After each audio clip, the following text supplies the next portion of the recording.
Assalamualaikum warahmatullahi wabarakatuh. Perkenalkan, nama saya Peri Sumansyah. Saya dari kelas MN24C ya. Kenapa saya membuat video ini? Dikarenakan saya pas ketika Eksma lulus bersyarat, serta sekarang ketika pol up saya tidak hadir. Lalu saya mengerjakan tugas yang diperintah oleh pihak himpunan ya, yaitu tugasnya menjelaskan 3 materi dan di follow up berbentuk video. Oke. Untuk materi pertama di sini ada definisi etika ya. Definisi etika. Lalu ada knowledge, mendasari perilaku manusia, sejarahnya. Yang pertama zaman kuno, ada pertengahan, zaman modern.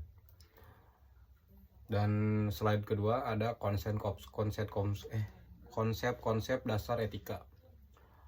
Yang pertama ada moralitas, keadilan, tanggung jawab.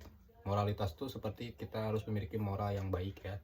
Dan keadilan tuh harus perlakukan terhadap semua orang itu secara adil, secara bijaksana, dan secara merata lah. Jangan ada yang dibeda-bedakan gitu ya.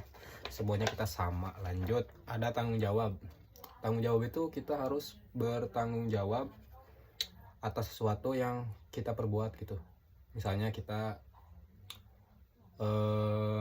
mengadakan acara, terus di acara itu setiap orang yang mau mengikuti acara kita tuh harus bayar. Nah, kita tuh harus bisa melayani dan mengasih apa ya, dibilangnya mengasih ya, pokoknya itulah.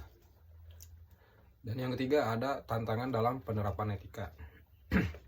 Poin-poin yang terkandung dalam tantangan dalam penerapan etika adalah yang pertama ada relativitas nilai benar atau buruk.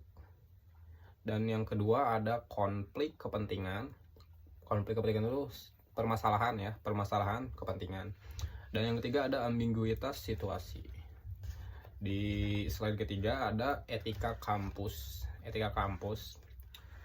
Yang pertama ada etika akademis, tridharma perguruan tinggi. Dan yang kedua ada etika non akademis, moral dan perilaku di lingkungan kampus. Jadi moral dan perilaku di lingkungan kampus tuh kita harus menerapkan perilaku yang terpuji gitu di kalangan masyarakat. Jangan melakukan hal-hal yang tidak terpuji, sehingga kita mencoreng nama baik kampus tercinta kita, yaitu Universitas Nusa Putra gitu ya. Lanjut, dan yang ketiga ada prinsip-prinsip etika akademis. Poin-poin dari prinsip-prinsip ini, yang pertama ada kebebasan akademik. Ada poin lagi mengajar belajar ya. Dan yang poin kedua ada otonomi keilmuan, yaitu mempertahankan standar keilmuan. Dan yang ketiga ada akuntabilitas yang terkandung dalam tanggung jawab atas tindakan. Lanjut, materi pertama itu sudah selesai ya. Lanjut ke materi kedua yang berjudul memulai perjalanan public speaking. Caranya adalah memahami audiens.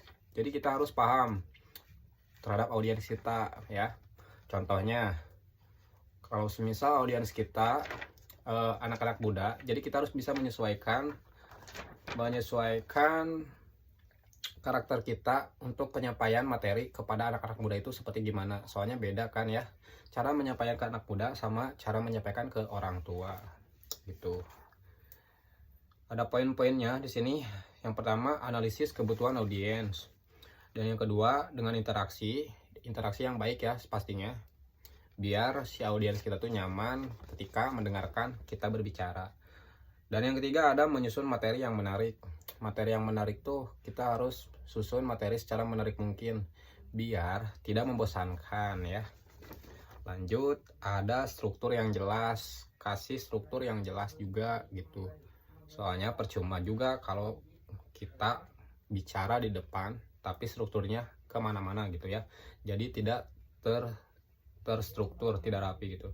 Lanjut, konten yang menarik. Konten yang menarik tuh kita harus membuat konten yang menarik biar gak boring gitu ya. Biar si para audiens kita tuh pokoknya tidak bosan dan asik gitu ya sampai acaranya selesai. Lanjut, ada mengembangkan kemampuan serta intonasi yang hidup. Nadanya pun bawaannya. Jangan mengada-ngadakan nada ya. Jadi sesuai nada yang kita punya aja gitu. Lanjut, ada bahasa yang persuasif. Bahasa yang persuasif itu bahasa yang mudah dipahami oleh audiens kita ya. Lanjut, mengelola kecemasan panggung. Oh ya, itu tuh yang paling penting ya. Jangan sampai kita tuh ketika di panggung nervous gitu. Kita harus melatih mental ketika bicara di depan orang-orang banyak gitu ya. Kalau kita sudah nervous gitu susah ya. Susah. Nantinya si materi itu tidak bakal nyambung ketika disampaikan. Lanjut, mengoptimalkan alat bantu. Nah, ketika kita berbicara di depan, kita juga harus mempunyai buku catatan gitu. Supaya apa? Supaya kita ketika lupa materinya kita bisa baca gitu ya. Lanjut, membangun kepercayaan diri. Nah, kepercayaan diri itu penting ya, tapi jangan terlalu percaya diri. Tapi penting juga ya, soalnya kalau kita tidak percaya diri, kita tidak akan jelas untuk menyampaikan materinya. Yang pertama ada latihan rutin, dan yang kedua ada penguasaan materi, dan yang ketiga ada kesadaran diri. Lalu ada semangat belajar. Dan poin-poin lagi ada evaluasi dan perbaikan berkelanjutan. Poin pertama ada refleksi diri, umpan balik, dan rencana balik. Di sini ada judul peluang karir manajemen. Nah, peluang karir manajemen dalam public speaking, bidang pekerjaan yang relevan. Yang pertama ada keuangan, business development, pemasaran, dan sumber daya manusia ya. Proses lulusan manajemen. Yang pertama ada kemampuan analisis data informasi, kemampuan komunikasi menyampaikan ide, dan informasi secara persuasif. Lanjut, ada keterampilan yang dibutuhkan. Keterampilan dibutuhkan, yang pertama ada soft skill ya. Soft skill tuh ada juga analisis data, pemasaran digital. Lanjut, ada teknis, dan yang terakhir ada leadership. Pengembangan karir profesional, kursus sertifikasi, program magang, dan yang terakhir ada mentoring ya. Nah, penyampaian materi kedua udah selesai. Lanjut kita ke penyampaian materi yang ketiga ya. Ada KFO, kepemimpinan organisasi, yang disingkat dengan FOAC.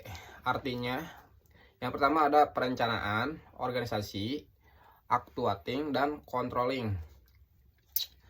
Lalu di bawahnya ada budaya di manajemen, yaitu budaya di manajemen itu disebut dengan GISEK ya. Global Outlook, wawasan luas, simple, behavior, sederhana gitu ya. Dan ada kode etik, korporat perusahaan, korporat ya. Poin-poinnya ada pengalaman ikut organisasi, simple, behavior, sederhana ya, etik, korporat perusahaan sederhana, dan kebersamaan. Di sini saya juga akan menjelaskan tentang sejarah MSA. Berdiri sejak Jumat 23 November 2018 sampai sekarang ya. Semakin bagus aja gitu ya MSA tuh. Sebelumnya bernama HMM, terus diganti menjadi HMJM, dan sekarang diganti menjadi MSA sampai sekarang ya. Logo MSA dengan artinya gitu ya, yang warnanya hitam. Hitam berarti elegan, merah, dan merah itu berarti keberanian ya. Dan ada juga bintang, bintang itu yang berarti ketuhanan. Dan yang terakhir ada kapas yang berarti kesejahteraan. Terus ada padi, padi kapas. Oh ya udah ya, itu barusan. Lalu ada hak dan kewajiban manajemen. Hak dan kewajiban manajemen itu ada satu, mentaati aturan dan menerapkan GISEK ya. Dan yang kedua ada kewajiban membayar uang kas. Udah ya, seperti itu. Semoga materi yang saya sampaikan materi yang saya sampaikan segitu aja, dan mohon maaf bila ada yang kata-kata yang kurang dipahami karena saya baru belajar. Sekian, terima kasih. Assalamualaikum warahmatullahi wabarakatuh.